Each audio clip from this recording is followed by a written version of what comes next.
News 13 wishes anyone who is not participating in this year's Purge a safe evening, and for those releasing the beast, a successful cleanse.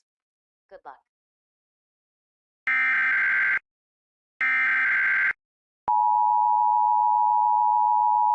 This is not a test. This is your emergency broadcast system announcing the commencement of the annual purge sanctioned by the U.S. government. Weapons of Class 4 and lower have been authorized for use during the purge. All other weapons are restricted. Government officials of ranking 10 have been granted immunity from the purge and shall not be harmed. Commencing at the siren, any and all crime, including murder, will be legal for 12 continuous hours. Police, fire, and emergency medical services will be unavailable until tomorrow morning at 7 a.m. when the purge concludes. Blessed be our new founding fathers and America, a nation reborn. May God be with you all.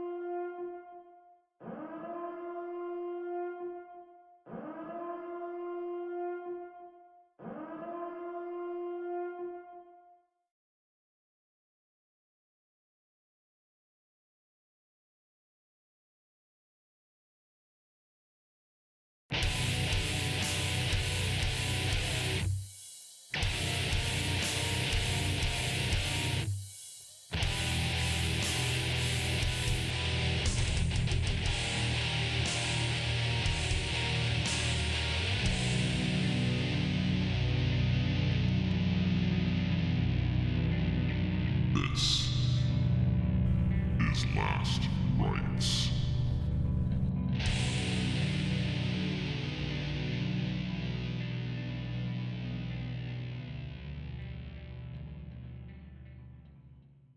Good evening to all the undead ghouls and monsters.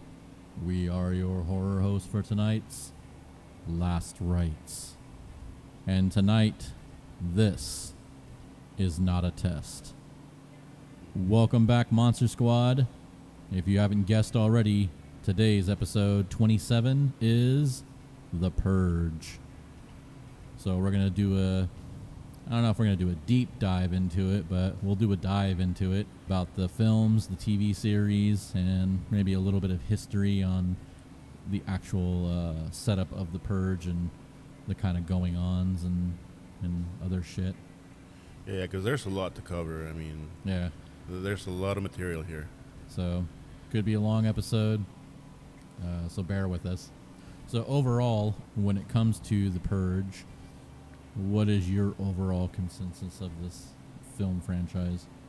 Well, my first impression was, first of all, this is a Blumhouse co-production, and I was like, not to rehash old gripes, but whether you consider this series a mainstream blockbuster series or a B-movie series, it's really well developed and really well made. And the whole time I was thinking, why couldn't they do the same for Halloween? But anyway, regardless, I enjoyed very much one or two of the movies, and the series was really well made, surprisingly, being aired on USA.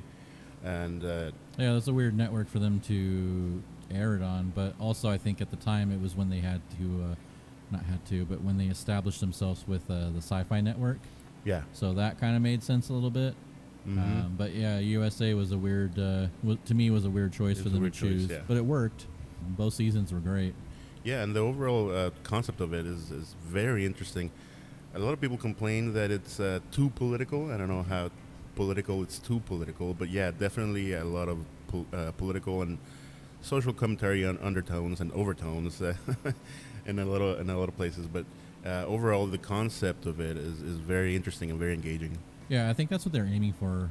I just think a lot of the normies out there, they look at it as like they hear the word purge and think it's just a movie about killing. You know, it's like, oh, yeah, we get a night, we get to go out and, you know, fucking murder and do all this shit. And yeah, like your basic slasher or something. But yeah, but there's actual story going on with it. It's not just... It gets really complex. It's not like the sirens go off and then you're just like, well, it's time to go fuck shit up.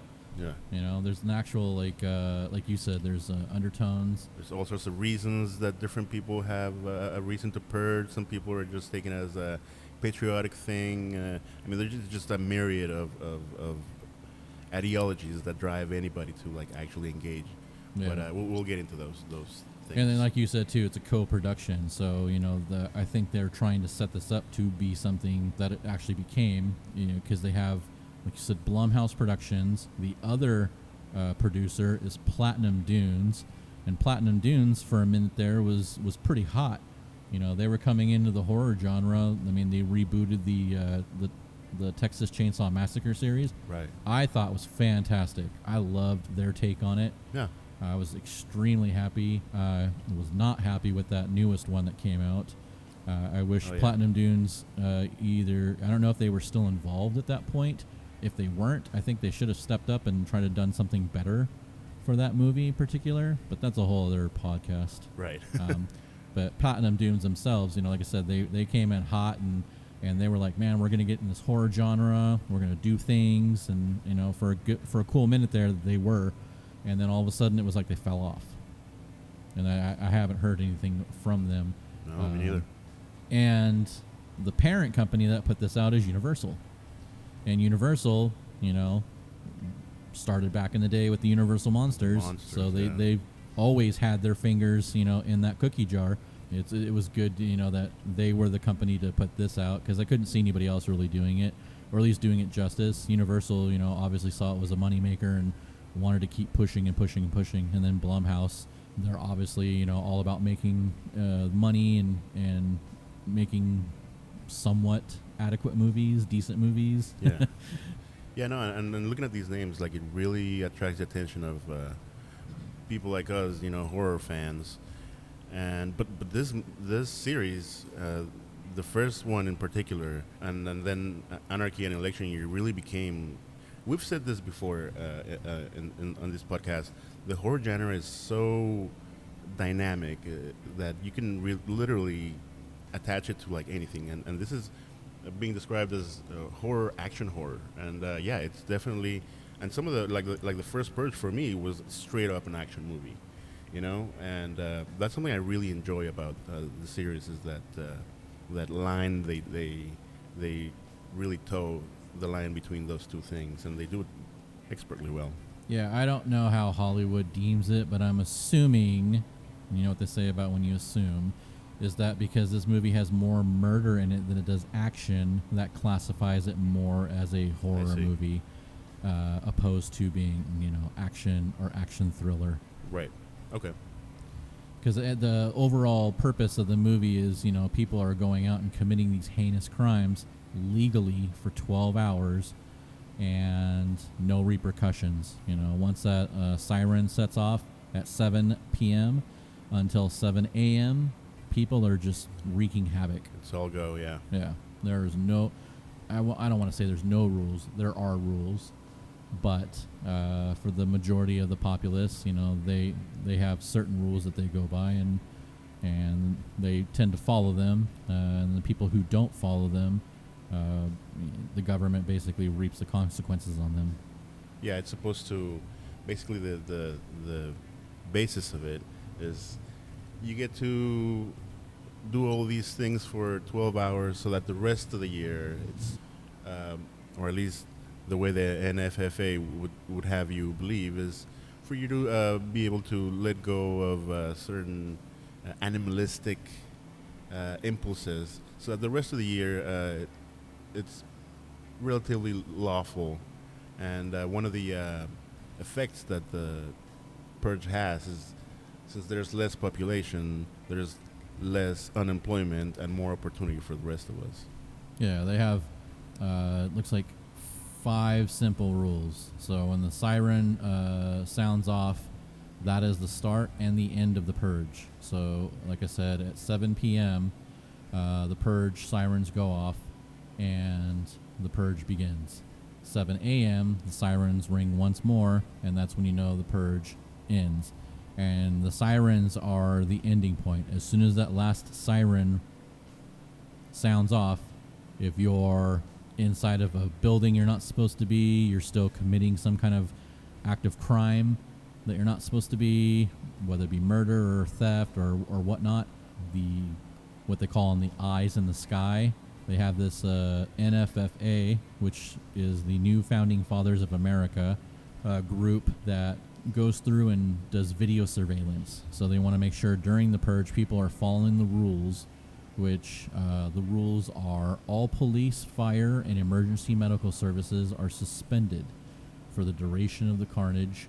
President, first family, government officials, basically anybody what they considered a rank 10 are granted immunity from the purge, meaning that they will not be harmed. And weaponry, they consider what a class 1 through 4 weaponry is permitted, while class 5 and above, which would be like explosives and I think bazookas, what have you. chemical warfare, any of that stuff is prohibited. And then violations of any of the purge rules will result in public execution. So those are your simplified rules as for what the purge calls for in that 12-hour period. Purge was also deemed to be set on March 21st, and I still haven't found out really why. Yeah, I was trying to look into why specifically that date. Yeah, why they chose that date. Then they have a couple months later a day called Remembrance Day, which is in June 21st. Oh, here we go. Yeah, June 21st. The NFFA designates Purge Remembrance Day for those who died during the purge, and they basically they collect the bodies like the day after, and I'm guessing this is a giant crematorium they take them to, and they're just basically shoveling like remnants of cremated remains and putting it into little tiny, I don't even know what the vessels are called at the moment, but it's like a little it looks like, it reminds me of like a little like vase or vase, however you want to pronounce it. And so they put remains in there. Probably not your loved one's remains because there's so many people that were cremated together, so they're just scooping, amounts together, and they're just basically putting it into this really nice wooden box, like display box with the NFFA logo on it. And then on top of that, there is a picture of that loved one that was, purged. And so that way you kind of get like this, here's your remembrance of your loved one or this person that you put as your next of kin or your emergency contact. I think is how they deemed it, where they're giving those away to people. Yeah, and I guess they're so celebrated as martyrs and I guess in a way heroes of the nation, right? Yeah. There's cenotaph. That's the word I was looking for. Oh. So technically, it's like a cenotaph because it's, like I said, it's not your loved one's remains. There might be a little bit in there, but I doubt it, because there's, from the TV show that I was watching in season 2, they had a full episode of that, and you can see just this piles and piles of just rubble, not rubble, but like the remains, and you're just like, holy shit. Yeah, that scene was hard to watch, but they It almost, I don't want to cut you off real quick, but it almost reminded me of, it could have totally been a sub-episode of, like, Supernatural. Like, you're just getting remains of somebody else in your house, and all of a sudden now you're getting haunted. Right. Like, I could totally see that happening. But before we go on any further, we would like to take this moment to say hi to our unofficial sponsor, Liquid Death. We're about to murder our thirst and contribute to our death to plastic. Today's... What did you get today? I got severed lime. What did you get? I got the regular white can, still drinking water. Nice. Okay, ready? Yep.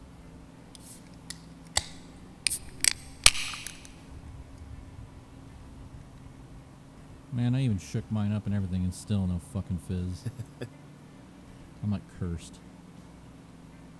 Cheers. Cheers. Here's to purging your thirst. That's right. Good.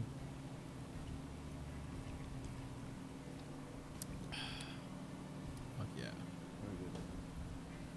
I like how the can doesn't like leave an after on the still water. I feel like some of the bottled ones, the plastic bottled ones, give you like an extra taste from the plastic. It's probably like the microplastics. Yeah, but this like remains like really fresh. Makes it like you're drinking it straight from the source, you know. Yeah, obviously the aluminum is better for you than the plastic. My father-in-law, he drinks nothing but glass bottles. Like he'll drink out of glass bottles because he doesn't want any other like taste or flavor or alteration. Yeah. So the glass to him, he says, is like the purest taste. You know, next to scooping out of like a river, like and drinking from your hand. Right, exactly. Which I thought was pretty cool. All right. Awesome. So, The Purge. Purge has 5 films and 2 seasons of a TV series. The original Purge, because I watched a video and this guy was like going round and round every time he would say the first Purge, but he's like, no, not the first Purge, but the first Purge. And I was like, Right. Jesus Christ. The first Purge movie. Yeah. So the original Purge was in 2013, followed by The Purge Anarchy in 2014. Next was Election Year in 2016. Then The First Purge in 2018, and The Forever Purge in 2021. Now they have a to-be-announced 6th Purge movie, which I'm seeing 2 different things. It's either at the latter of this year of 2025 or the beginning of 2026. And I actually saw that the wiki was updated, even though I don't know how true it is, but I can only just go off of what it's on there. So take that with a grain of salt. But up until like a couple days ago, there was nothing on there about that 6th movie. And then the 2 seasons of the TV series were between 2018 and 2019. So they were between the first Purge and the Forever Purge. And then chronologically, they actually take place between Anarchy and Election Year. So you have the Purge timeline, which starts with the original Purge in 2016. Nope, sorry.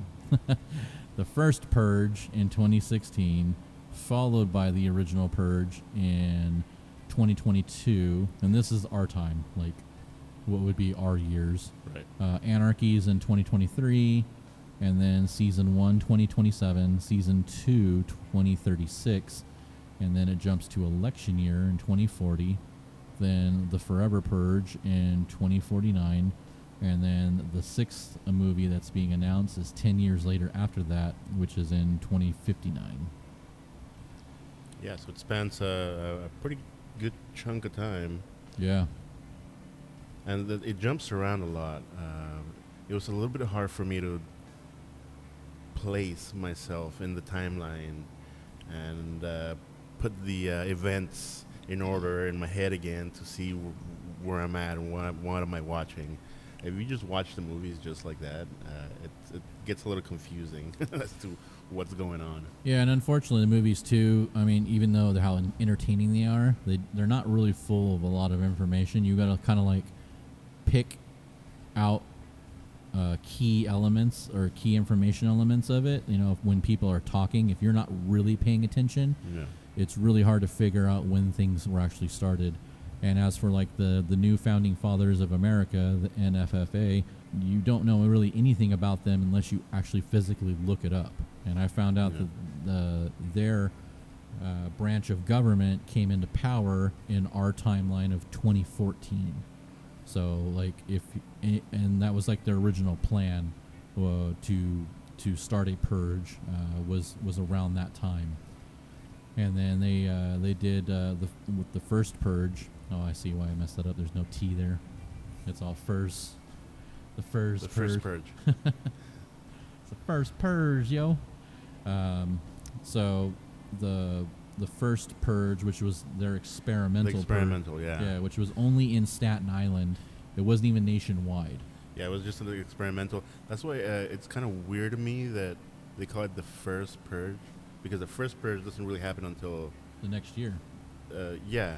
Is it the next year? Because then no, it leaves 2018. 2018, because then 2017, I would assume that they never mention it, or it's just me again assuming there's like a secondary experiment, but the secondary experiment happened to be nationwide before they actually make it codify it into an actual thing by 2018. So 2016. Yeah, like I'm reading right here, like as for like they call it a social experiment, which is 2016. Yeah. And then they announced the first national purge in 2017, but I don't know if there was actually anything other than just an announcement for it. Right. And then 2018 rolls around, and it says it's The first annual purge. Yeah, that's Yes. what makes me think that that 2017 was a second experiment, but it was nationwide. They never say that, but I just, because of the timeline, that's what I assume. Yeah, and then in 2022, which is the original Purge movie, by that point, the nation has accepted, the Purge for what it is. I was watching this other video of this guy talking about the series, and he had a lot of really good information, but he had the timeline down like fucking Almost year to year. well, yeah, like, and he was like talking about like the NFFA like going around all the cities and putting up, I think it was like every so many feet, the alarm sirens. Oh yeah, So that way the speakers. Yeah. so everybody could hear it. Yeah. And obviously some of these Midwestern states already have those sirens set up for their weather. Oh right. Because of like tornadoes and extreme weather, snow, blizzards, and things like that. My wife, when she lived in Colorado, she was telling me about that she was driving, all of a sudden like the weather advisory like started sounding off the alarms, and she like freaked out because She didn't know what. she's a California girl, so Yeah. she's like hearing this and she's like, oh my god, what is that?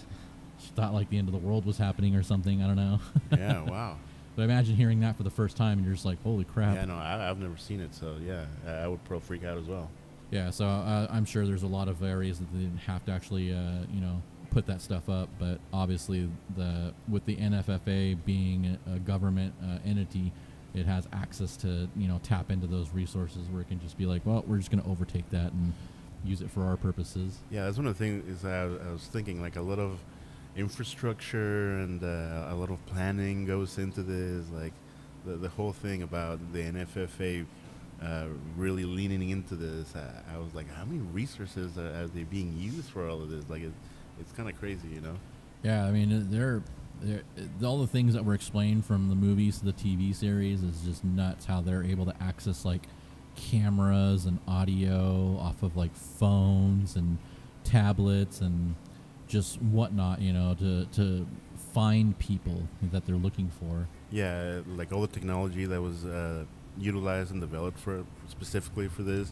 Apparently, the eyes in the sky that you mentioned before have this like AI thing, because like a person, an agent, can't just like randomly identify problematic purgers and things like that. So they have an AI that does that for them, and then they go in there and analyze it, and then make a call, or like. I was looking at some websites where they mentioned that there was an app that they had developed so that you could, through GPA, localize somebody who had their phone on. So like some people, for security measures, would have to turn off their phone and pretty much go dark the entire night so that they couldn't be found, because if you had your phone on or a tablet or anything like that that had GPS on it, there was an app that you could download and identify and localize people that were your potential targets, Yeah. You can also go jump into this rabbit hole, but that's why phones now don't have removable batteries, because your phone is constantly always on. It's even always though even though you turn it off, it's still on. Yeah, it's still giving off signal. It's still getting off signal. It can still record audio. It can pick up your signal wherever you're at through the GPS, and the camera could still see yeah, things. they can turn the camera on, and they can still look at the camera if it's not in your pocket. Yeah, it's wild, like the shit that they can do. But that's Yeah. a rabbit hole for you to jump down. Right. The one thing I loved about the TV series is the TV series gave me a lot more information than the movies did. The movies were more primal. Yeah. They had story, but it seemed like the TV series had a lot more development. Yeah, a lot more time to flesh out the characters and everything. Yeah, and then also like kind of give you more of an inside, behind the scenes look of what was going on, especially with the season 2 of the NFFA Eyes in the Sky branch. So I really enjoyed that. The series I've never heard of this guy before this movie, but James DeMonico. Yeah, I know. He's actually the one who came up with the idea and I guess presented it to either Blumhouse or Universal. I'm assuming it's Blumhouse since they're the ones who like took the reins of this. But he said he was inspired from an original Star Trek episode called The Return of the Acrons. Acrons? Is that how you pronounce it? I think so, yeah. So I've never actually seen this episode. It's from the first season. Yeah, so he just, I guess he kind of just took this episode and ran with it. You know, kind of made it into his own. But definitely something to take a look at. Might have the pirate download this just so I can actually take a look at it if I can't find it anywhere. Yeah. I wouldn't know where to begin to look for it, but I am very, very inspired to watch this episode. Yeah. I've never been a big Star Trek guy, so not something I follow closely at all. I like Star Trek, but I consider myself more of a Star Wars guy. Yeah, same. And they say you can only be one or the other, and it's like, no. I enjoy both. Yeah. I'm not in war with Star Trek at all as a Star Wars fan, but yeah, I'm totally gonna watch this episode as soon as I can. Yeah. Like I said, it's Return of the Archons. I don't know. I'm bad at fucking words. From the original series. Yeah, it's the original series Okay. 1, episode 21, The Return of the Archons. Archons, however you pronounce that. Yeah. It's not Yeah, I think that's what it's it not is. an everyday word that I use. So No, it sounds like a made-up word. It almost sounds like anarchy, like anarchons or something. But then they had to like modify it to like make it sound like something, you know. But yeah, it sounds cool. It sounds very interesting, and it looks like James DeMonico. He wrote most of it. I'm sure he had like a team of writers doing the minutia, like the dialogues and things like that, and a lot of these. But it looks like he wrote most of the scripts and just the ideas itself for each of the movie. I think it's all him, you know. So it looks like this is like his baby, you know, like Yeah, it like a says real labor of love for this guy. yeah, it says out of the 5 movies that were put out, he directed the first 3: the original Purge, the Anarchy, and Election Year. They're my 3 favorites. And then before that, in 1996, he actually produced a screenplay for a Robin Williams comedy called Jack, which was directed by Francis Ford Coppola. Oh, yeah, I think I remember this one. Okay. Yeah, so he wrote a lot of stuff, movie and TV. Well, I guess not that much stuff, but enough. He wrote 3 of the episodes in the TV series, but then some other random like shows from 99 to 2009, and then the last thing he wrote for television was the Purge series. Yeah, he wrote all the Purge movies. Yeah, he seems very involved in the entire project. Did The Negotiator. He wrote Jack. He wrote the remake of Assault on Precinct 13, which was excellent the first time around from John Carpenter, but the remake I thought was actually pretty good. Oh, so The Purge was not the first time he worked with Ethan Hawke. Yeah. And then I'm guessing this guy's, it says he grew up in Staten Island, New York, so because he has an affinity with Staten Island. Yeah. It's been a ongoing theme. This also has Ethan Hawke in it too. Right. And then Yeah, so they say you write what you know, so yeah. pretty much. He must know a lot about Staten Island. 2021, he wrote a movie called This Is the Night, which has Frank Grillo in it. So, I mean, it just goes to show, like, people, like, writers and directors, they have people that they like, and they reuse them in a lot of different things. Yeah, they form creative teams with, yeah. And the last thing he did was for 2025, a psychological horror film called The Home. And I've never heard of this, so I don't know if this is something that hasn't been out yet or not. He directed and wrote this one. Let me see. Oh, it came out in July, so something recent, but I don't know. I never heard it go to the theater or anything. It must have been just one of those like released and then that was it. Yeah, something to look for. So I have to have the pirate take a look at that, see if you can find that. That seems interesting. But yeah, that's There's a good set of credentials here for James DeMonico. yeah. Out of all of these movies, what which one of these would you consider your favorite, and which one of these would you consider your least favorite? Well, I really like the original 2013 one with Ethan Hawke. He plays that guy very, very well, very convincingly, just very like in the middle. You don't know if he's a good guy or a bad guy. You can't tell. It's really weird how they play with the morality of the entire thing in this movie. But Anarchy and Election Year were I was really impressed by, mostly because of Grillo's performance and how it really turned into like action horror, and I was really pleased to see that merger of genres put together so well. Election Year especially had a lot of really cool sequences, and the entire political landscape of it, I was really impressed by how they really fleshed it out. So I would say the first three are definitely my favorite, and the Forever Purge, I found it interesting because they delve into like other social aspects of the Purge that hadn't been explored before. But I would say Anarchy is probably my favorite one. Okay. Yeah, Anarchy was the first appearance of Frank Grillo, and in this movie, they didn't even give him a name. He was just the sergeant. That's all you knew him by. Yeah. You knew that he had a lot of the characters start out as just Yeah. something, and then you get to know their names later. Well, even this one, like, he didn't even know his name at all. It wasn't until Election Year, when they brought him back, that they gave him a name. Yeah. And then you find out that his name is Leo Barnes. Yeah. Although, no, I think that's wrong. I think they did give him, I think they did establish his name, like, at the end. He sort of mentions it at the end, yeah. Yeah. Unless he didn't, and he just, like, was talking about him as a sergeant, being former, like, police. But I swore maybe the guy that was after him, like, said his name, but maybe he didn't. I mean, I'm just subconsciously thinking that he did. But yeah, so Leo Barnes, you find out that's his name. Election Year, they brought him back. He must obviously did such a good job that they're like, you know, let's bring this guy back. And then they kind of like broke it, and then like the pattern, you know, and then all of a sudden it's like, oh, let's do a prequel.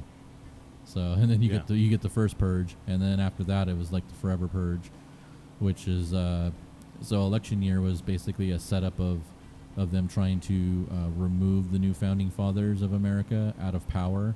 And so by the end of the movie, that happens. You know, the president-elect that was fighting against them, she does get elected, becomes president, and then they abolish the Purge. The Forever Purge, the new founding fathers find themselves being re-elected back in, and then they set it back up. And like you said, that it has a lot of different things going on. One of them, the reason why they said that they were trying to get back into power was mainly through like the immigration rise. So, and that's why that movie has very like heavy tones of the immigration problem. It happens straight at the border, and like it's funny how they play how the tables sort of turn, and like the immigration keeps going back and forth from one side to the other. But yeah, that was really interesting to see. Yeah, I also enjoyed the concept of it, is that they decided that, and when I say they, like the American people, decided that they weren't done purging. They're like, you know, like even if they're not allowed, they wanted it back. Yeah, they're like, no, I don't give a fuck if the siren stopped. We're still fucking up shit. And it just basically snowballed. Like all of a sudden, all the news reports were like city to city, like people are still purging and still just fucking shit up, and people are just the ones that, you know, are trying to follow the rules and, you know, live right by, you know, what has been put into place. They're just like, oh fuck. So now it's a game of survival.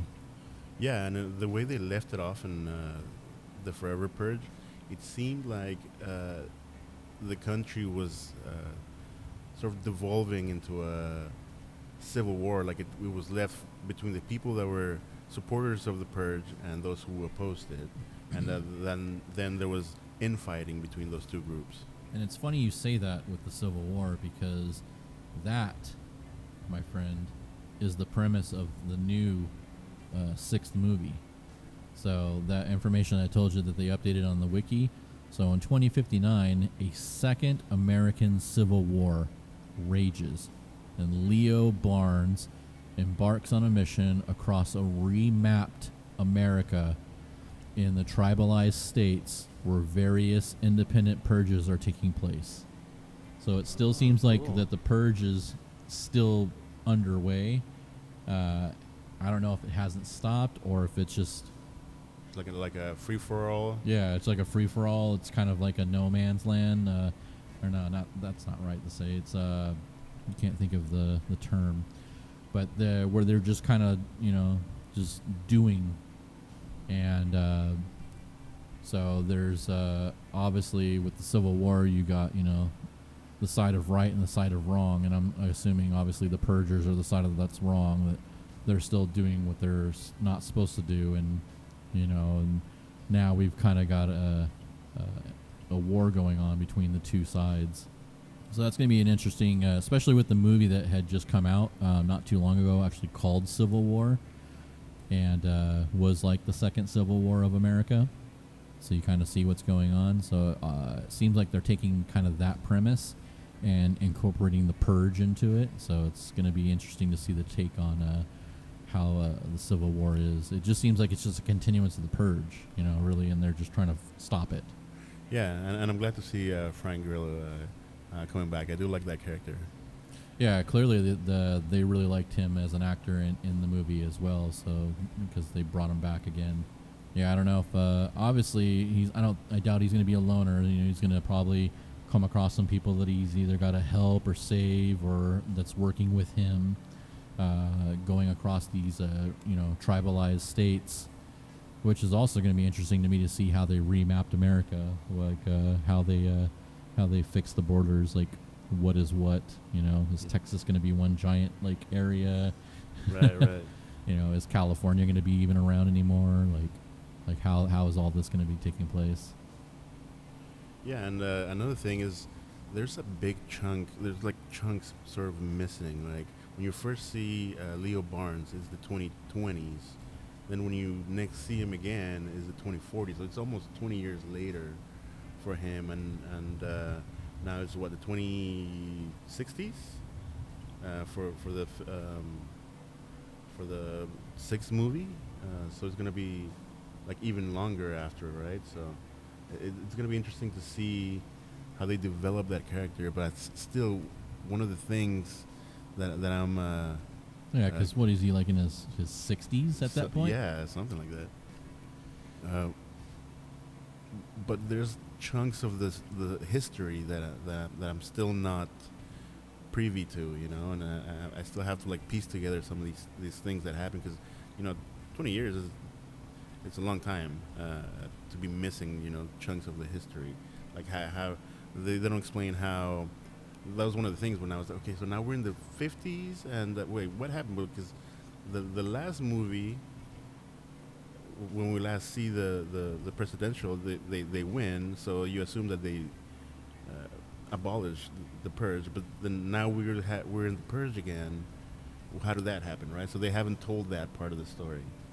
Yeah, I mean, the only thing they did is they did it in a newscast, basically, like, oh, the new founding fathers have found themselves back in power again and reestablished the purge, blah blah blah. That's the. And then just throw you in there. Yeah, and then just throw you in there. They're just like, this is all the information you need to understand to go forward in this movie. Right. Yeah, but I was like, wait a minute. So what happened? But yeah, no, the Purge was a good movie, and they have a good actress in it. Especially for me, Ana de la Reguera. I had a huge crush on her from Nacho Libre. Oh, okay. So I was glad to see her. Oh shit! I didn't realize she was the nun. Yeah, that's her. That's her. So yeah, I was like, oh man. But Will Patton. I love seeing Will Patton in this movie. He's always a really good character actor. Yeah, he got a raw deal in that. Yeah, right. But I think it's like something that needed to happen for the plot to move forward. Oh yeah, it was absolutely necessary. Yeah, and he played it so well. So Josh Lucas. So I was on the fence really about him because he was kind of like that good old boy Texas guy, you know. Seems like he really didn't give a fuck about the Mexicans that were working for his father. Yeah. Because he was always getting one-upped by him, and so you know, he's kind of, you know, chapping his ass and shit. A little bit jealous. So I like I said, I was on the fence. I was like, man, I think he's the bad guy. I think he's going to be the one who, like, and then lo and behold, he's not. Turn. And you're just like, oh shit. Yeah, plot twist. Yeah.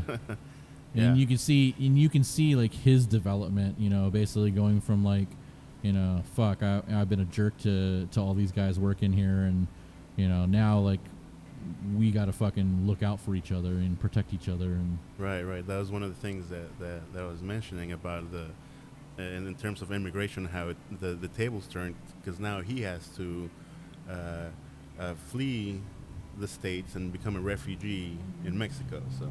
Yeah. And how he was like, nah, I don't know if I want my kids speaking Spanish, you know. And but now if he wants his kids to survive his pregnant wife, they have to move to Mexico to make it happen. So it was kind of, you know, they're playing a little bit with the little social commentary there. Yeah. Let's see. As for me, I'm with you on the first 3 purges. Really enjoyed them a lot. I'll go in reverse though. The first purge, the 2018, that was my least favorite. Like I understood like the whole like social concept of it and everything. A little bit was very heavy-handed in this one, in the first purge. A lot of this the political commentary was very like, okay, we get it, man. Like, it's like yeah. So I was just I think I was more, you know, wanted to see like violence and see how like progressive it was going to be, but it was very lackluster. Like they had to hire their own basically groups of people to go in and start causing chaos and anarchy because they're basically saying, yeah, you're free to go kill whoever you want, and everybody's just kind of like, yeah, I don't know about that, you know. And then you got the one dude, Skeletor. That guy was psychotic, man. Yeah, you know, he's out doing his thing, but it wasn't enough for them to be like, yeah, you know, this is how it's supposed to be. So, you know, then all of a sudden, like, they brought the KKK in and like a bunch of white supremacist groups, which I understand the premise of those guys, but like seeing them in the movies and stuff like that, it always like leaves a bad feeling and taste in my mouth. Like, yeah. I just hate seeing fucking like racist groups like that. The reasoning for I think it was Ario Sabian, played by Patch Derek, was that the numbers were not being what they were expecting as far as participation was with the Purge. So he had to sort of manufacture the numbers, and so he had to recruit extremist groups, and a lot of them were racist groups, but it kind of made sense to me that in the experiment, when they're like, yeah, you can break the law, it doesn't matter, like it's actually not going to be illegal, the first thing wouldn't be to go out and kill somebody, right? Because people were like just doing raves and like block parties, and like now they can do drugs openly, and you know, killing was not in the front of their mind, right? Just like a psychopath like Skeletor was the only one like really thinking about those things, but like there were like very few and far in between to like really justify a purge. Yeah, and then you have like Dr. May Updale, who was played by Marissa Tomei. Yeah. That she basically was getting all the analytics throughout that purge, and you know, running the numbers and saying, you know, like, you know, this is not going to be a very successful like experiment that you guys are looking to do, and that's why they released like all these other people. And she like saw the numbers, she's like, that's weird, there's like an influx. And like when all these people were basically contacted and told them go, you know, that they all went to the same area. And they knew how to contact, because they had like those contacts, right? But they were also like to be able to record and broadcast the purge, but they were also able to localize them by those. Yeah. So she was basically just calling him, Arlo, out on the She's like, what do you guys like sent plants in to like, Yeah. you know, to up the ante, and it's like, It's artificial, yeah. yeah, Yeah, because for her, I think the whole thing was like a psychological experiment. And she didn't get that the NFFA had actual end games for it. It was yeah. Their motives were way wasn't different just a than study. what her study was for. Yeah. But you know, that's also another thing too. Is like that's for as smart as these guys think they are, they're not very smart, because they should see, you know, if this person isn't fully like on their payroll and they're like, she's an outsider, you know, coming in to do some analytics like that, you know, she's gonna find the flaws, especially if they you know, put their own people in there to like try and like raise the numbers artificially. So it's, you know, they don't think through, you know, the other details of what's going on. You know, they're more solely like self-involved with, you know, how many people are getting killed, what their numbers are going to be, how it's going to be. Oh, this is going to, you know, release your aggression and, you know, let you Release the beast. Yeah, release the beast is what they say. And you know, that way you're calm and relaxed for the full year, For the rest of the year, yeah. which I think is bullshit. Yeah. But that's also like what was happening in season 2, is that Yeah, that guy gets addicted. yeah, one of the storylines inside of season 2 is the guy gets addicted to the killings, and there was a professor that was actually doing a study on that, showing that the more killings you do, you know, the more you're going to want to kill. Yeah. Opposed to what the NFFA is saying is like, oh, once you kill, you've gotten that aggression You've out of you. cleansed Yeah, yourself. you're cleansed yourself, and you don't feel the urge to do that anymore. You know, until the next year, because you've pent up all that rage and whatnot. I mean, I see the basis of the premise. I mean, that's what they would say about, like, let's say, death metal music, right? No, it makes people aggressive. It makes people, you know, angry and aggressive. But to me, it's more like, no, it's a release. It's cathartic, you know. It's once I listen to death metal, it doesn't make me want to kill somebody. You know, it just makes me want to listen to some more death metal. Like, you know? Yeah, it's I was telling one of our coworkers, like, I would say like 3 out of 3 days of work when I'm driving home, I'm listening to like Cannibal Corpse or 6 Feet Under, the Bleeding album, or the first album from 6 Feet Under, Haunted, just because I used to listen to those in high school. And to me, listening to that is like that's like my release. You know, Yeah. it's comforting, it's soothing. It to me, it's familiar. It's because I get some anxiety and stuff like that a lot, so I have to like either chew gum, or I'll listen to like a lot of like heavy metal or death metal or some like really heavy music. That's something that's just going to be like takes my mind off of whatever was going on. Yeah. And so that helps me you know, calm my soul and calm myself down, like listening to that. So to me, it's very therapeutic on the way home. So yeah, The Purge films and TV series. Overall, I think it was a fantastic series. I don't think I ever said what was my actual favorite. I think Anarchy. Yeah. I think Anarchy overall was my favorite. I like the premise of how much action to story it was. Don't get me wrong, you got to have some story going on, but I do like when it's almost equal, but a little more action than story. I felt the first Purge was way more story than it should have been, and Yeah, to me, the first Purge movie was more like an escape box type movie, and then Anarchy and Election Year, they take the escape box concept, but it's a whole city. yeah, they move it outside. Yeah, so that to me was very, very well done, very interesting how they played with that concept, and then they just expanded it. It was really cool. Yeah. I like the progression of the way it was from the Purge to Anarchy to Election Year, and then like I said, then all of a sudden they throw the prequel in there, and that to me that was like a wrench in it. It was like, in the narrative, yeah, a little bit, yeah. like if anything, they should have done, you know, the Forever Purge and then done the first Purge. Yeah, that would have been a better. But yeah, because honestly, the first Purge doesn't really explain a whole lot, and it still leaves like plot holes in between the other timelines. And yeah, I don't know.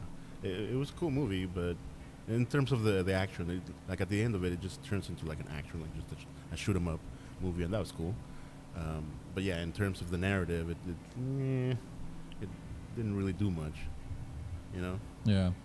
And then, what's your take on the 2 seasons of the TV series? Which one did you like more than the other? I liked, in terms of the information they give you, the second one. It was really, really interesting, seeing like how the eyes in the sky operate, and like this one girl, they both really get murked at the end. But yeah, seeing how those characters sort of progress, and like the whole thing with the minutia of the rules, how like that one guy gets nailed just on like a technicality, just like half his foot was when they're doing the heist. Oh, that was so fucked up. Yeah, Tommy. Yeah. Just his foot was barely in the door, and then SMA, she's the one who's working Right. at the eyes in the sky. Right. So now she has to make that call. and she's trying to like redeem herself for that because she sees how wrong everything is, And then Yeah. the leader of the heist group, Ryan, how he like she's following him because they're trying to figure out who this guy is, and then he is a former cop, and then also figures out that she's following him. So he basically like confronts her, and he's like just tells her straight up, yeah. And then it was like, does that make you feel good that you send a man to his death, for like a technicality? Right. And she's like, no, it doesn't feel good, but I have to do my job. They broke the law, so, and I have to follow my rules. Yeah. But yeah, that's just super fucked up that they would still commit a person to death because they broke the rules on that small of a technicality. Like I could see eye for an eye, like a person's still killing someone after the siren went off. Yeah. You're gonna kill that guy or That's more sentence to death. straightforward. Yeah. But This guy was committing just a crime, and then his foot was just still in the crack of the doorway. so arbitrary. Yeah, So fucking- give him a prison sentence opposed to like a death sentence. Yeah, exactly. The Let 'em- punishment does not fit really the crime. It's just sort of across the board. You break the rules, you die. Yeah, it's very black and white. yeah. It's once you break the rules, it doesn't matter what was the it? rule was, you're sentenced to death. No, it's so crazy. And then how hardcore like the judges like to carry through is like, no, I don't give a fuck. Yeah. Guilty. It's like Jesus Christ. So that was interesting to see. The first season, I like the characters and the whole, the production level. I really like those nuns with the LED lights, the masks. yeah, and those were pretty cool. The whole thing about that cult that was actually part of the NFFA. So like those connections were interesting. Yeah, that was really cool to see that it actually was connected to the NFFA. What was her name? It's Fiona Dorff. She was the guy, Brad Dorff's daughter. Oh, really? From Chucky. Okay. Oh, right. Yeah, you're right. Oh, she's also in the Chucky series, the TV series. Yeah. But she played the head. I can't think of what her name is, but the Invisible, I think it was what it was called. It was like the thing that she was preaching. So they get the group of kids or people, and they start them off in the yellow robes, and then when they feel like it's time for them to give themselves up to the Invisible, then they graduate to the light blue color robes, which Yeah. is the color of the flower. That the Right, the yes. the blue baptids, or I forget what they're called, but let's those look that up real quick. flowers. But yeah, the NFFA has a flower that is a light blue color flower that symbolizes support for the Purge, and that's why the school bus and the robes are that color. Good leader Tavis, that's Fiona's character. And she's the cultist who leads the followers into danger on the Purge night. So she takes the light blue robed ones, and she pretends like she's talking to this like being from above or wherever it's from, and she chooses these people randomly, and she goes to different spots where they have purgers waiting, and then they drop them off, and then they let that person either get killed in front of the people in the bus, or they take that person away. They and take him away, yeah. and they get killed later. A little bit more like because she was a recovering addict, right? Like, Yeah. because like the whole thing is her boyfriend, like this is like this meth addict who gets her addicted to meth, and like for her to get away from the drug scene, she joins this cult. So a lot of them were like drug addicts and people deemed purgeable because they don't contribute to society in that way. Yeah. You got the flower? Yeah, so the name of the flower is the blue baptisia, which baptisia as in baptism. That's why a nation reborn. It's reborn in the baptism of the purge and the cleansing and all of that. So that's why they choose the blue baptisia as the flower for to signify the purge. Yeah, and you'll see like throughout the movie, like when you see like homes, areas with like housing tracts and stuff like that. A lot of people have that in their yards, so you know that they're fully supporting to the show purge. support. Yeah. But that was interesting in the first season. And the thing I did forget to mention about the second season, you actually see the very first episode, the very first scene of the very first episode of the second season, is you see the voice actress Cindy Robinson, who actually does the voice over for the Purge throughout the entire series, and you actually get to see how they record that announcement, that Purge announcement, in the beginning of it all. Yeah, it was kind of funny too. I quite enjoyed it because she was very all like bubbly and happy-go-lucky.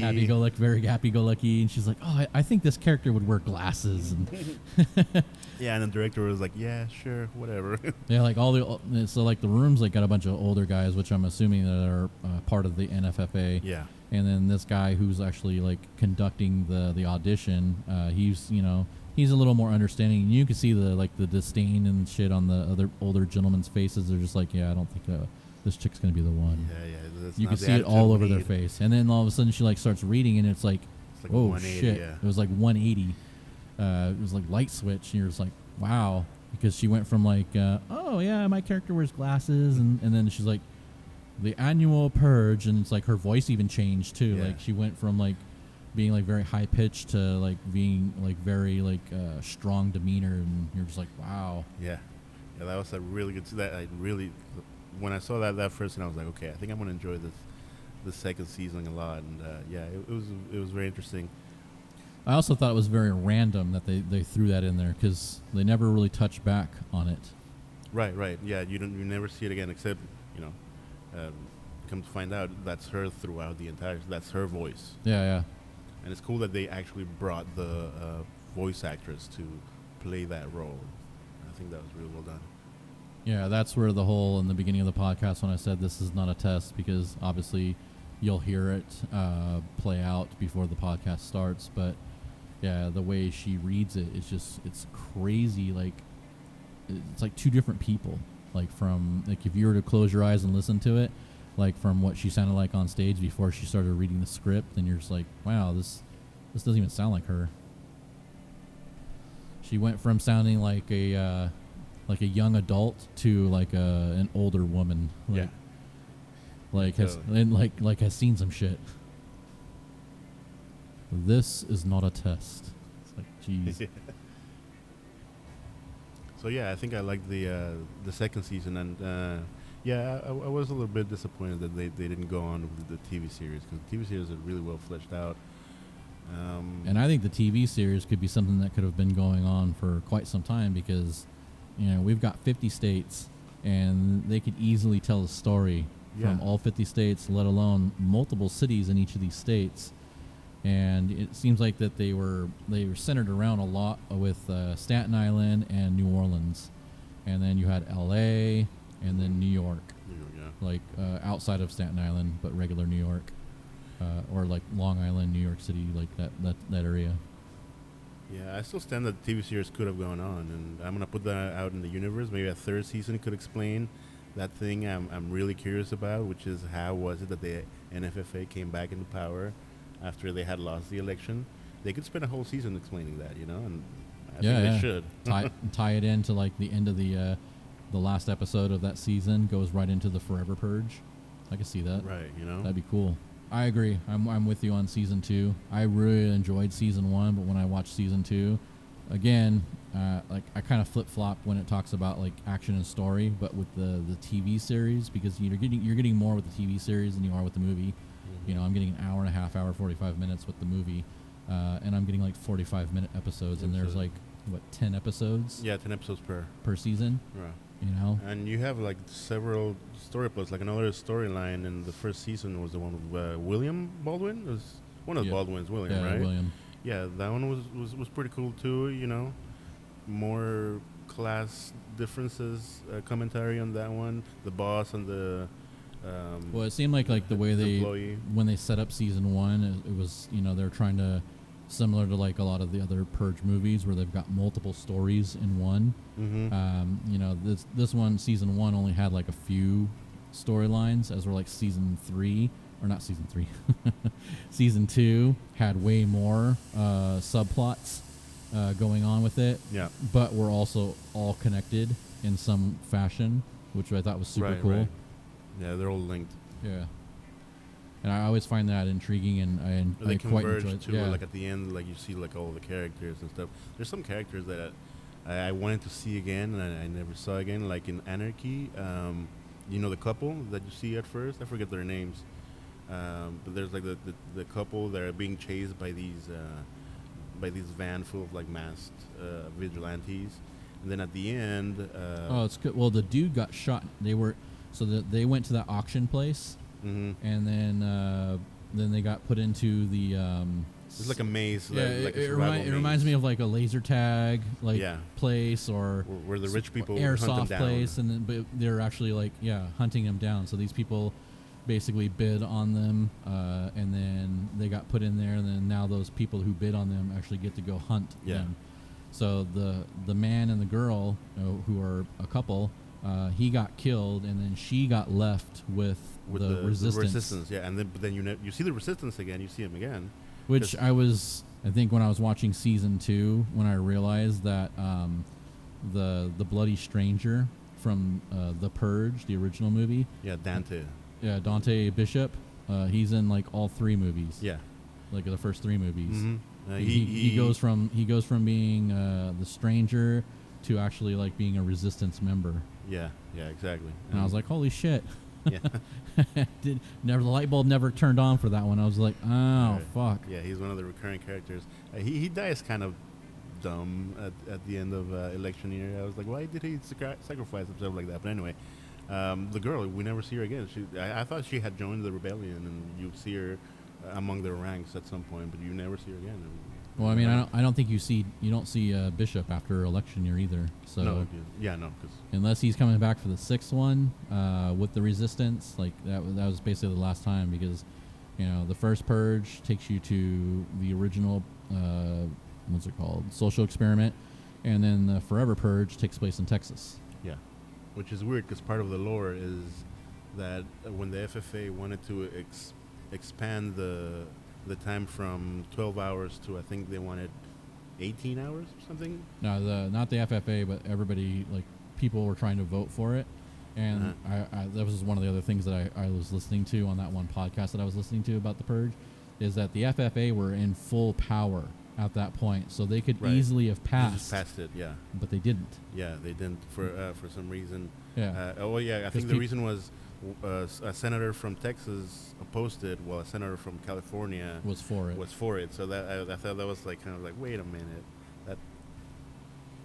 So that's a totally different world than what we live in. It was like in battle, like between them, like trying to figure out, you know, how does that benefit them, you know, from 12 hours to 18 hours. Yeah.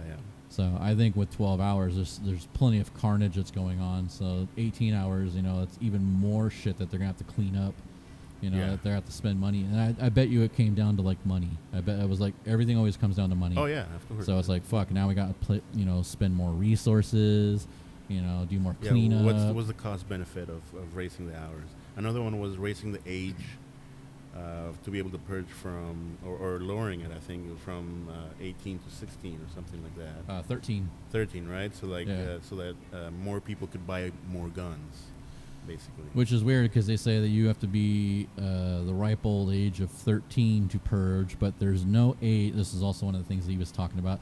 There's no age limit on to be purged. Right. So like a good percentage of the people purged were kids. Kids and elderly. Yeah. Because like they're more defenseless. it's like what we were talking about on the way over, like how they're not contributing to society because They can't have a job and all of these things. Right. but it's kind of dumb to kill the kids because the kids are going to be the adults who are going to contribute to society later. Right. If you get rid of all the kids, then your society is basically going to die off. Right. You have like only a subset of able bodies in your population that you can only work with. And I don't know if that's something that benefits society at large. And it also goes back to like what I was saying earlier with people not thinking things through. Same thing too, like what's going on with our administration, and then trying to get rid of like a lot of the immigrants and stuff like that. Because a lot of them do a lot of work. Yeah. And these rich fat cats are sitting around, and what's going to happen when they don't have the help that was doing the jobs? They're not going to want to do it. Yeah, but like entire fields of but it's going to come down to bad. It's going to come down to where they're going to have to do it, and then they don't know how to do it. Right. And then there's like kicking themselves in the ass. They're just like, fuck, what do we do? Exactly. That's the same thing here. Is that they get rid of a certain sect of people, even though they think they're not contributing to society, but they're they are. not now, but like And then same with the children. They're not now, but they will. They will, exactly. So yeah, it's just nobody thinks things through. Nobody sees the bigger picture. It's right. It goes back to like with the millennials and not the millennial. I guess it's more Gen Zs. Like they wanted that instant gratification, so they want things now, and they want it to happen right now without the work that it takes to actually make it happen. Sure. Yeah. So it's just so weird. Yeah. So many themes, so many moving parts, in such a what like you mentioned in the beginning, such a seemingly simple concept of let's just go out and kill whoever we want, and it won't be a problem. But like all of the social complications that come with such a simple concept, and how it just gets bigger and bigger and bigger and bigger, and you peel another layer back, and then you peel another layer back, and it just keeps getting more and more complex. This guy DeMonico tapped on this one concept that is actually many concepts in one. And there's a lot of rabbit holes to jump down to. Yeah. What I understand the purge, but like if you look and dive deeper into it, like at the end of the purge when they're doing the cleanup and the rebuilds and stuff like that, I would think personally that it cost the country a hell of a lot more to have that purge than it would not to. Yeah. Because now like there's buildings on fire, there's destruction, like they have to go and like fix all this shit. So now, you got that one night only that you're doing all this shit, and then say there's a building, that is half destroyed, and that building employs like thousands of people. So now those thousands of people are out of work because they can't go to work because their building's destroyed. Yeah. So what the fuck are they going to do? Now they either have to live off of like unemployment or not welfare, but like some type of similar of unemployment or welfare of some sort. No, it's not welfare. It's trying to think of what the other term for like aid and stuff like that is. Anyways, but they're not basically contributing now, to the society because they're out of work, but it's not their fault. Right. So basically, you're creating more purgeable people than you need. Yeah. And it just proliferates like that, to the detriment of the entire project, I would say. Yeah. So unless that is the thinking of the NFFA, they're trying to create more people to purge for the next season, and or the next year. Because like the way they explain it, the initial consequence of this is less population, less unemployment, more opportunity for upwards mobility, but at what point the purging of population becomes deleterious to that population itself, you know? Yeah, I agree. So, yeah. Crazy concept. Still very entertaining. Yeah, absolutely. The action, the production level is really top notch. Even for, because I was reading that the production cost was about 50 million or 53 million, but they've out of all the movies that they've made over 500 million. So that's a really good ROI on production level alone. But I think it's well done. I mean, with Universal and Platinum Dunes, backing them, so it's Blumhouse obviously got himself a good little triangle there that he can feed off of. Yeah. There's so much more content. Like we said, there's so many layers to peel back. There's so much more content that they potentially keep going for a long time. This could turn into like a really, I mean, it already is a big franchise. Yeah, I mean, I don't see an end to it. Like, I mean, yeah, there's so many more stories, opposed to what they have right now, and they can tell, from different perspectives. They can even rehash some of the same stories, but from different angles of it or different characters. Like what you're talking about with season 3, and then how I was saying we could probably even merge it into the Forever Purge. Yeah, or like another concept would be like, what if it goes global? What if it's not just the United States? What it reminds me of that part of, I can't remember which of the movies is, but like remember when all those foreigners were they were calling it murder. What's the concept? Murder tourism, I think they called it, where like all these foreigners were coming in so they could participate, and they would get like a visa that's specialty for the purge, and they could, I think that was election year. You might be right. I think it was election year, because then those foreigners would like dress up as like U.S. presidents and like other Uncle Sam and stuff like that, and they go out and kill or whatever. Yeah, I think you're right. It was election year, yeah. But like, yeah, those again, another layer to peel back, Well, I mean, from the movies and the TV series, a lot of like the foreign nations and things like that were heavily against it. Yeah. So I don't see it glowing global, but it definitely intrigued the globe. That's why people were coming here, because they're like, fuck, America's doing something crazy, and we want to be part of this. Right. So many more. We could go on and on in this podcast. We could go on and on with all of the different things, but overall, I wasn't really too intrigued in the beginning. Back in 2013, like more than 10 years ago, when this first became a thing, I was like, seems interesting. But the more you watch it, the more you get into it. It's like you said, it becomes this rabbit hole. I didn't see the big picture, because I thought it was I thought it was going to be just a standalone movie. Yeah, I never actually saw it becoming a franchise. I never looked at the bigger picture of that could be something. I thought it was an original concept. I thought it was super cool, and I just didn't see it progressing, especially with like what you said earlier, being like an escape room. I never envisioned it being outside the house, or even though it was going on outside the house. That's why the bloody stranger made his way to the house, and then the fucking kid let him in, which, oh my god. Oh, he makes so many mistakes in this movie. Don't even get me started on that. The kid, when are you going to stop fucking up? But the thing about the kid is, like, every time he does something, stupid, let's say, quote unquote, it was out of the best intentions for him anyways. Yeah. With very, very innocent mistakes that he makes. Yeah.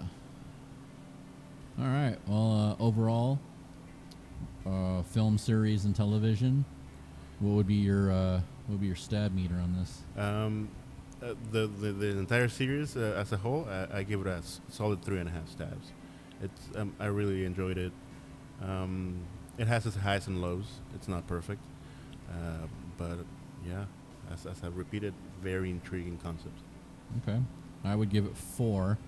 I agree with you with the highs and lows, but I think the highs are more opposed to the lows. Yeah, they supersede the lows. Like I said, I didn't particularly like the first Purge, opposed to the original Purge, and all the rest of them in between were fantastic. TV series I loved. It just the TV series felt like it kept getting better and better. It sucks that they ended it at season 2, but like you said, hopefully if we put it out in the universe, let's hope for that going. season 3. Eventually, maybe when they do the 6th movie. Somebody has to pick it up. Yeah.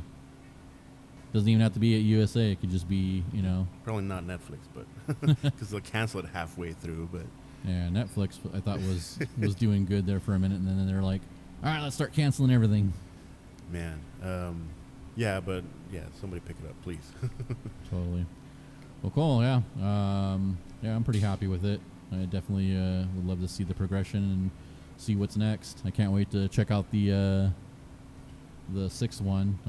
Hopefully this Wikipedia is correct and that it is going to be about a civil war and Leo Barnes going through the tribalized states, because that would be a pretty cool concept. Yeah.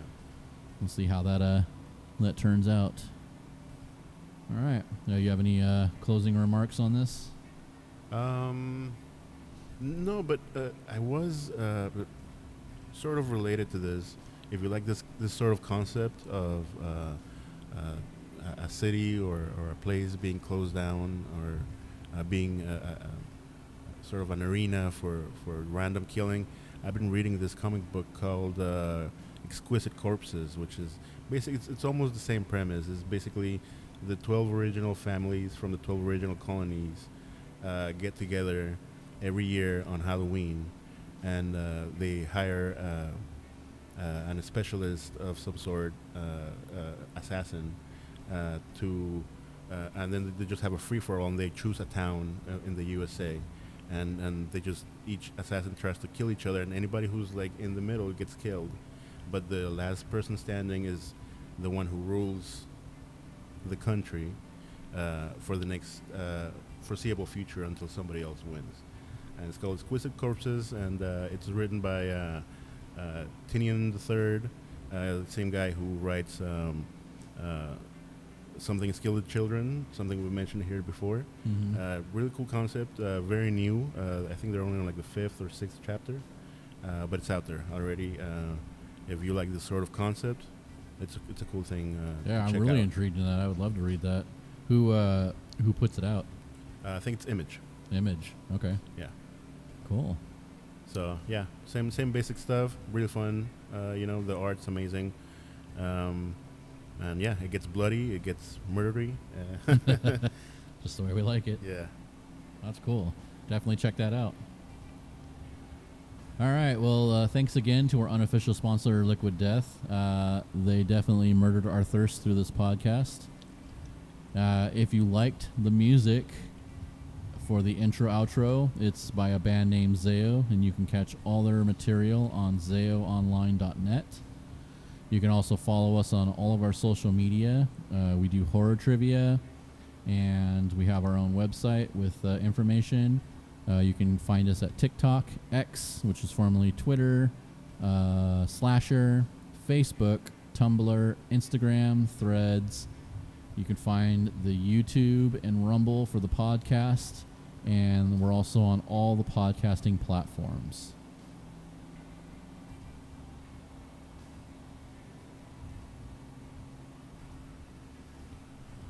And with that, I'd like to let you guys remember to stay creepy and to keep it spooky. From our grave to yours, these have been your last rites.